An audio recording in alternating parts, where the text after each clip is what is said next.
ఓం హరిహరాయ నమః. కార్తీక పురాణం 16వ అధ్యాయం 16వ రోజు పారాయణం. స్తంభదీప ప్రశంస. వశిష్ఠుడు చెప్తున్నారు: ఓ రాజా, కార్తీక మాసము దామోదరునికి అత్యంత ప్రీతికరమైన మాసము. ఆ మాసమందు స్నాన దాన వ్రతాదులను చేయుట, సాలగ్రామ దానము చేయుట చాలా ముఖ్యము. ఎవరు కార్తీక మాసమందు తనకు శక్తి ఉన్నా దానము చేయరో అట్టివారు రౌరవాది నరక బాధలు పొందుదురు. ఈ నెల దినములు తాంబూల దానము చేయువారు చక్రవర్తిగా పుట్టుదురు. ఆ విధముగానే నెల రోజులలో ఏ ఒక్కరోజు విడవకుండా తులసికోట వద్ద గాని భగవంతుని సన్నిధిన గాని దీపారాధన చేసిన ఎడల సమస్త పాపములు నశించుటయేగాక వైకుంఠ ప్రాప్తి కలుగును. కార్తీక శుద్ధ పౌర్ణమి రోజున నదీ స్నానం ఆచరించి భగవంతుని సన్నిధి యందు ధూపదీప నైవేద్యములతో దక్షిణ తాంబూలాదులు నారీకేల ఫలదానము చేసిన ఎడల చిరకాలము నుండి సంతతి లేని వారికి పుత్ర సంతానము కలుగును. సంతానము ఉన్నవారు చేసినచో సంతాన నష్టము జరగదు. పుట్టిన బిడ్డలు చిరంజీవులై ఉందురు.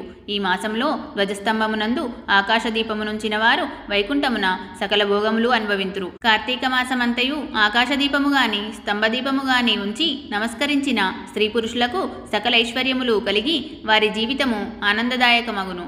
ఆకాశదీపము పెట్టువారు శాలిధాన్యము గాని నువ్వులు గాని ప్రమిద అడుగున పోసి దీపముంచవలెను. దీపము పెట్టడానికి శక్తి ఉండి కూడా దీపం పెట్టని వారును లేక దీపం పెట్టువారు పరిహాసమాడువారును చుంచు జన్మమెత్తుదురు. ఇందులకొక కథ గలదు, చెప్పెదను వినుము.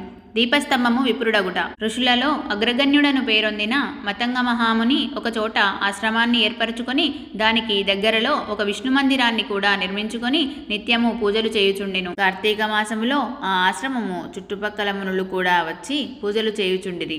వారు ప్రతిదినము ఆలయ ద్వారాలపై దీపములు వెలిగించి కడు భక్తితో శ్రీహరిని పూజించి వెళ్ళుచుండెడివారు. ఒకనాడు ఆ మునులలో ఒక వృద్ధుడు తక్కిన మునులను చూచి, ఓ సిద్ధులారా, కార్తీక మాసములో హరిహరాదుల ప్రీతి కొరకు స్తంభదీపము నుంచినచో వైకుంఠ ప్రాప్తి కలుగుతుందని మనకందరకు తెలిసిన విషయమే కదా. రేపు కార్తీక శుద్ధ పౌర్ణమి. హరిహరాదుల ప్రీతి కొరకు ఈ ఆలయానికి ఎదురుగా ఒక స్తంభము పాతి దానిపై దీపమును పెట్టుదము. కావున మనమందరము అడవికి వెళ్ళి నిలబటి స్తంభము తోడుకొని వద్దుము రండు అని పలుకగా అందరూ పరమానందభరితులై అడవికి వెళ్ళి చిలువలు పలువలు లేని ఒక చెట్టును మొదలంట నరికి దాన్ని తీసుకువచ్చి ఆలయంలో స్వామికెదురుగా పాతిరి. దానిపై శాలిధాన్యముంచి ఆవునేతితో నింపిన పాత్రను దానిపై పెట్టి అందు ఒత్తివేసి దీపము వెలిగించిరి. పిమ్మట వారందరూ కూర్చుండి పురాణ పఠనము చేయుచుండగా ఫెలఫెలమను శబ్దము వినిపించి అటు చూడగా వారు పాతిన స్తంభము ముక్కలై పడి దీపము ఆరిపోయి చెల్లా చెదురై పడియుండెను. ఆ దృశ్యము చూచి వారందరూ ఆశ్చర్యముతో నిలబడియుండిరి. అంతలో ఆ స్తంభము నుండి ఒక పురుషుడు బయటకు వచ్చెను. వారతనిని చూసి, ఓయి, నీవెవ్వడవు? నీవీ స్తంభము నుండి ఎలా వచ్చితివి? నీ వృత్తాంతమేమి అని ప్రశ్నించిరి. అంతా ఆ పురుషుడు వారందరకు నమస్కరించి, పుణ్యాత్ములారా, నేను క్రిందటి జన్మమందు బ్రాహ్మణుడను, ఒక జమీందారుడను. నా పేరు ధనలోభుడు. నాకు చాలా ఐశ్వర్యమునుటచే మదాంధుడనై న్యాయాన్యాయ విచక్షణలు లేక ప్రవర్తించితిని. దుర్బుద్ధులు అలవడుటచే వేదములు చదవక శ్రీహరిని పూజింపక దాన ధర్మాలు చేయక మెలగితిని. నేను నా పరివారముతో కూర్చుండియున్న సమయముననే విప్రుడు వచ్చి నన్ను ఆశ్రయించినను అతనిచే నా కాళ్ళు కడిగించి ఆ నీళ్లు నెత్తిమీద వేసుకోమని చెప్పి నానా దుర్భాషలాడి పంపుచుండెడివాడను. నేను ఉన్నతాసనముపై కూర్చుండి అతిథులను నేలపై కూర్చుండుడని చెప్పడివాడను. స్త్రీలను పసిపిల్లలను హీనముగా చూచుచుండెడివాడను.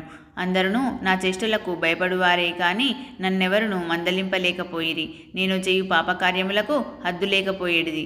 దాన ధర్మములు ఎట్టివో నాకు తెలియవు. ఇంత దుర్మార్గుడనై పాపినై అవసాన దశలో చనిపోయి ఘోర నరకములు అనుభవించి 1,00,000 జన్మల ముందు కుక్కనై 10,000 జన్మలు కాకినై 5,000 జన్మలు తొండనై 5,000 జన్మలు పేడపురుగునై తర్వాత వృక్ష జన్మమెత్తి కీకారణ్యమందుండి కూడా నేను చేసిన పాపములను పోగొట్టుకొనలేకపోతిని.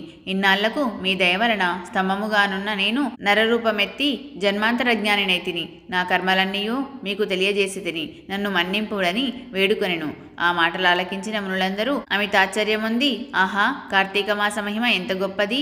అది యునుగాక కార్తీక శుద్ధ పౌర్ణమి మహిమ వర్ణింప శక్యము కాదు. కర్రలు రాళ్ళు స్తంభములు కూడా మన కండ్ల ఎదుట ముక్తి నొందుచున్నవి. వీటన్నింటికన్నా కార్తీక శుద్ధ పౌర్ణమి రోజున ఆకాశదీపముంచిన మనుజునకు వైకుంఠ ప్రాప్తి తప్పక సిద్ధించును. అందువలననే ఈ స్తంభమునకు ముక్తి కలిగినదని మునులు అనుకొనుచుండగా ఆ పురుషుడా మాటలు ఆలకించి, మునిపుంగవులారా, నాకు ముక్తి కలుగు మార్గం ఏదైనా గలదా? ఈ జగంబున నెల్లరకు నెటుల కర్మబంధము కలుగును, అది నశించుటెట్లు? నా ఈ సంశయము బాపుడని ప్రార్థించెను. అక్కడ ఉన్న మునీశ్వరులందరూ తమలోనొకడగు అంగీరసమునితో, స్వామి, మీరే అతని సంశయమును తీర్చగల సమర్థులుగాన వివరించుడని కోరిరి. అంతా అంగీరసుడిట్లు చెప్పుచున్నాడు.